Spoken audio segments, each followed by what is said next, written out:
Alright guys, welcome back to the Flexible Kitchen. It's been quite some time. Okay, so the first dish we are going to cover is braised Japanese eggplant.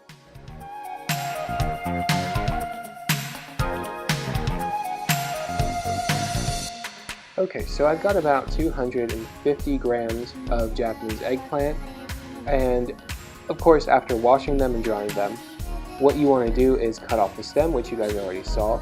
And right now I'm just cutting them. I cut them in half and then I cut each half again in half. So you're really cutting them into quarters, but you're leaving them kind of long shapes. I'm not sure what the proper word is for that. But instead of cutting them into like small chunky quarters, you're going to leave them in big like mini halves. I don't know how to explain that. But anyways, as you can see, 250 grams right there. Alright, so we'll put that aside. Next we're going to grab our pot, which we're just going to place the eggplant down in there. It's really such a simple dish. And here we've got some soy sauce. Here we've got mirin, which is, actually I'm not really sure. And that is my sea kelp or seaweed seasoning. You're supposed to use a traditional seasoning called, I believe it's called dashi, but I didn't have any on hand, so I just used sea kelp seasoning. And I put in almost 3 cups of water. In reality, you should probably use less than 2 cups. You'll see why. I mean, the dish still came out fine, but you know, whatever. Oh yeah, and I also added about 3 packets of Splenda to sweeten up, as opposed to using sugar. So you want to bring the pot of eggplant and soy and mirin and all the other good stuff. You want to bring that to a slight boil, not like full-blown like rolling or rolling, whatever. Well, not full-blown boil, just soft enough to where you cook the eggplant, you know, delicately. Because if you have the water temperature way too high, your eggplant's going to just basically turn into mush, and that's not going to be fun. Trust me.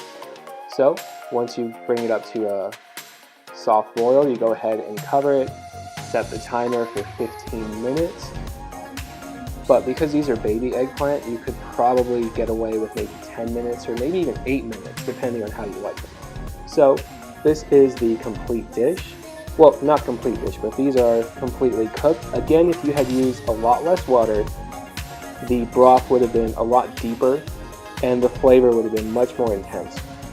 Now, don't get me wrong, this works too. You know, if you're not a huge fan of soy and mirin, maybe this would be better for you. You know, it's all up to you. Okay, so I went ahead and chopped up some scallion, and I'm just putting that on there, you know, just sort of decorating or trying to decorate. Okay, and here I've got a microplane grater. I'm not so sure you can use a standard cheese grater for this, but, you know, whatever works. So I'm just grating some fresh ginger on top, give it some nice, fresh, bright, heat, and definitely gives it a lot more of an intense flavor. Oh, and you know, one other thing I forgot to mention was you're supposed to put ginger inside the pot with all the other seasonings. I just completely forgot to do that beforehand, so I very quickly used a powdered ginger. I imagine if you used fresh ginger, the flavor would have been a lot more intense, but either way, I'm telling you, this dish still came out great, and I'm a huge fan of it. Can't wait to make it again, and maybe I'll play around with the proportions of different ingredients. So this is it, braised Japanese eggplant.